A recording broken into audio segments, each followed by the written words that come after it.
Oh, Herein. herein. Ach, hallo Humor, schön dich zu sehen. Hi. Kaffee oder Tee, du willst doch nicht gleich wieder gehen? Wir bleiben auch entspannt und halten dich nicht fest, denn wir wissen ganz gut, du bleibst, wenn man dich lässt. Jetzt sei nicht so schüchtern und laufe nicht fort. Herzlich willkommen zum Eukali-Report.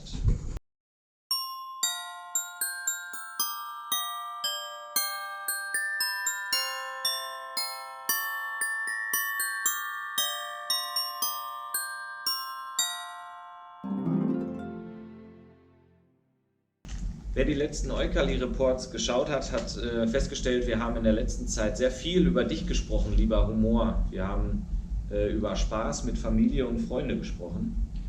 Ja, und wir haben uns aber auch gesorgt in der letzten Zeit. Und zwar darum gesorgt, ob man in diesen Zeiten, wo es so vielen Menschen auch schlecht geht, ob man da überhaupt Humor haben darf. Darf man Spaß haben? Darf man Witze über Corona machen? Oder ist das völlig unangebracht? Deswegen ist das sehr passend, dass du heute bei uns zu Gast bist. Kannst du uns diese Frage beantworten?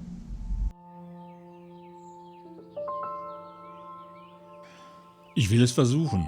Gerade in Krisenzeiten, die ja von Unsicherheit, Ängstlichkeit, Unverständlichkeit und vielleicht auch Wut gekennzeichnet sind, brauchen wir das Lachen als emotionalen Ausgleich. Humor tröstet, lenkt ab und wenn wir mit anderen zusammen lachen, solidarisieren wir uns mit ihnen. Lachen schafft Zusammenhalt. Sicherlich kennt ihr das Sprichwort, Lachen ist die beste Medizin. Und da ist in der Tat etwas dran. Denn Humor ist ein Ventil, ein Mittel gegen Wut und Aggression, die entstehen können, wenn man unzufrieden ist. Humor stärkt das Immunsystem, reduziert Ängste und Stress. Außerdem regt er die Kreativität an und manchmal macht er Menschen sogar attraktiver. Warum also darauf verzichten? Ich, der Humor, möchte dazu anregen, dass auch Erwachsene wieder lernen, mehr zu lachen. Kinder lachen zwischen 200 und 450 Mal am Tag. Erwachsene dagegen nur 10 bis 15 Mal. Denkt immer daran, wer Tränen lacht, der braucht sie nicht zu weinen.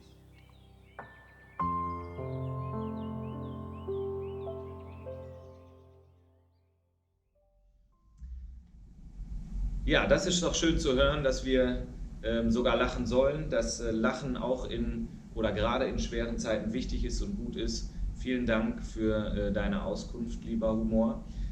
Dann brauchen wir kein schlechtes Gewissen haben wegen unserer letzten Challenge. Das ist schön. Die letzte Challenge, ihr erinnert euch, war mit eurer Familie und euren Freunden zu lachen. Wir haben sehr viele wirklich mega lustige Videos bekommen. Vielen Dank dafür nochmal und hier seht ihr die beste Auswahl. Auf geht's!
Ja, vielen Dank für die coolen Videos. Ihr habt gesehen, gerade aus Spanien haben wir richtig viele coole Videos gekriegt. Ihr habt euch viel Mühe gegeben. Vielen Dank dafür.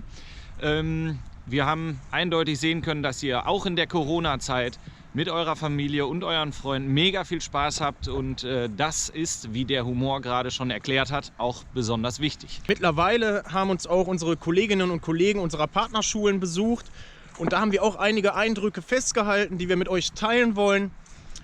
Bleibt also dran, guckt euch das an und vor allen Dingen schaltet auf gar keinen Fall ab, denn am Ende dieses Videos haben wir noch eine kleine Überraschung für euch, die ihr euch nicht entgehen lassen solltet. An der Stelle verabschieden wir uns für dieses Jahr und bleibt gesund. Bleibt gesund. Ciao. Ciao.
Der Junge, der einen Hund kaufen wollte.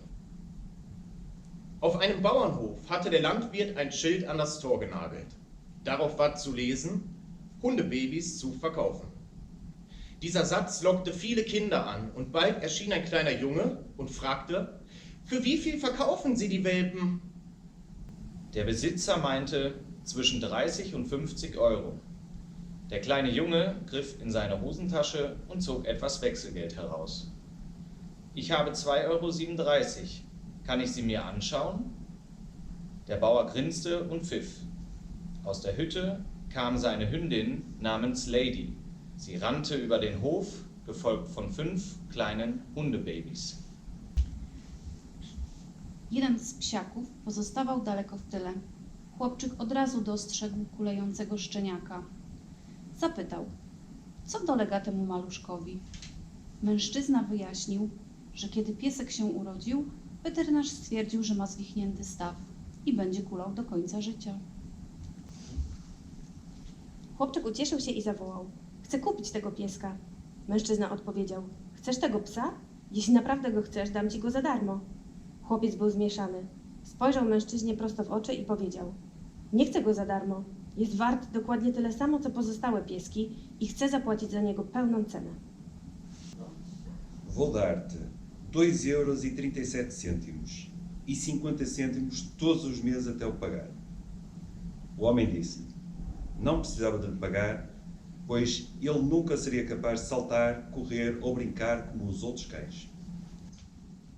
O rapaz abaixou-se e puxou as calças, mostrando a perna esquerda aleijada e torta, imobilizada por uma grossa barra de metal.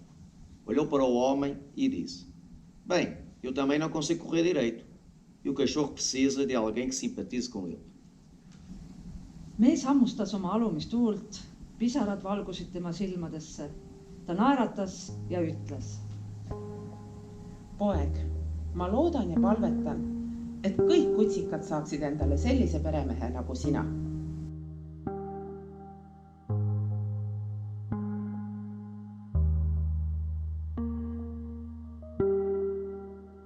Es gibt Menschen, die fühlen sich klein und wertlos und glauben nicht gut genug zu sein.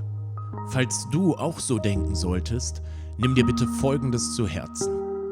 Der Wert eines Menschen wird nicht daran gemessen, wie perfekt er ist, sondern wie viele Herzen er berührt und wie vielen Menschen er ein Lächeln ins Gesicht zaubert.